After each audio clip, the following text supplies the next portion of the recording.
Hello learners, this is your Soromasa and today I'm here with a new chapter that is Crossing the Bar.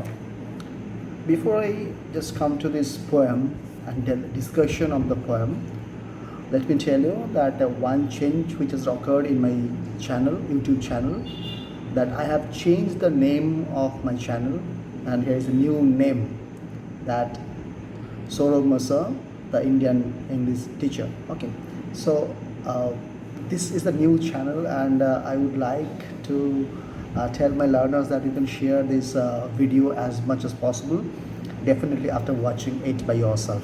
Okay, so today our chapter is Crossing the Bar, and you all know that this great poem is written by a great poet himself, that is Alfred Lord Tennyson.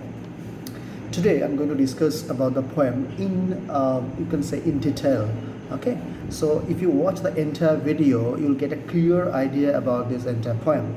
So this poem, this short but evocative poem, is often placed at the end of the life of Tennyson, because it is presumed that when Tennyson was quite ill, that time only he depicted this poem, and presumably he was at the age of 80 when he rather created this extraordinary poem.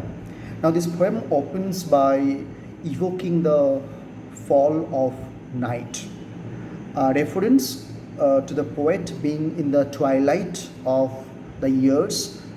The evening star, which is, you can say, the pole star also, the evening star, points his way and feels the clear call of death. Now he is almost ready, and the poem is tinged with excitement and acceptance.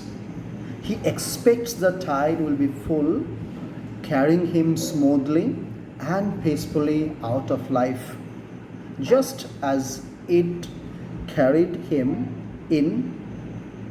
In this process, it reflects his internal contentment. Here, contentment means satisfaction and happiness. Contentment with his absorption into the natural process of life and death.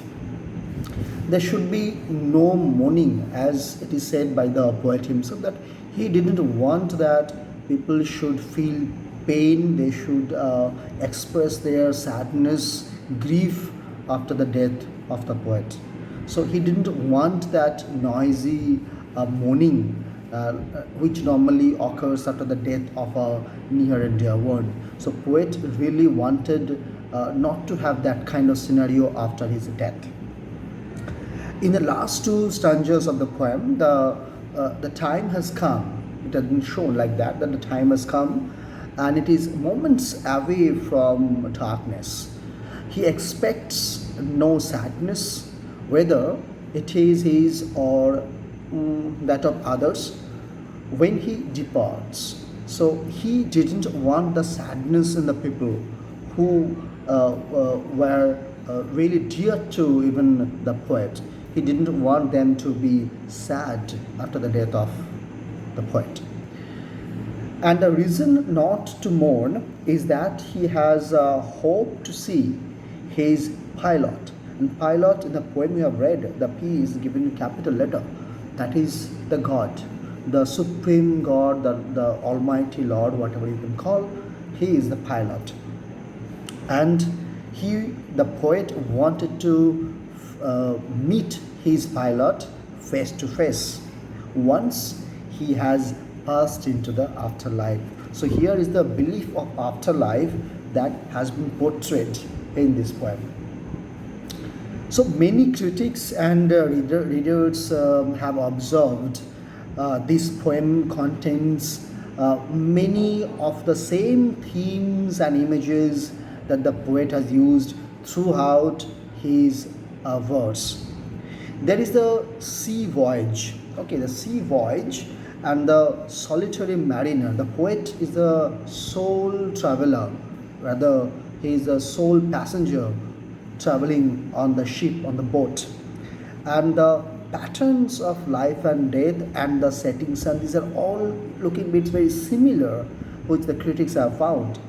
And this all these things actually combine the theme from you may think about Ulysses. From there, this poem has got some kind of attachment of the theme, as well as other poems which the poet has written in earlier days.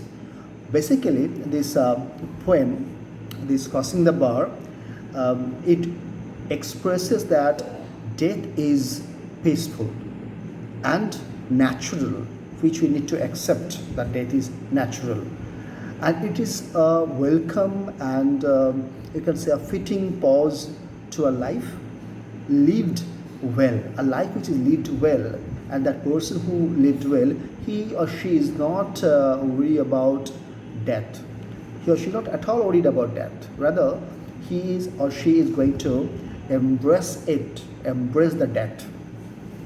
In other poems, that the use of sea voyage as a metaphor for death, so as in this poem in Tennyson's, and even he presents it as a more disturbing, sometimes more confusing also. Okay, and some writers have chosen to see a bit of Hallam in the pilot, after all, reflecting on his friend Hallam's death. Okay, sometimes we think about that the background of the poem. So here we can see that Tennyson's best friend Hallam, after his passing away, Tennyson might have written this poem. And here we can also say that even Tennyson wanted to meet his best friend Hallam. It might be also the case that he wanted to meet his friend Hallam, who has become as if in the place of God, right? So many kind of explanations you may find out from this poem, but ultimately this poem, the theme of the poem, that is in which the poem says life after death. So that's the main theme of this poem. So basically I have discussed certain points of this poem now, and in next video I'm trying to bring more videos now. We will be discussing the latter part of this poem. Till then, we just stay safe and take care of yourself, and try to share and like this video as much as possible. Thank you. We'll see you soon.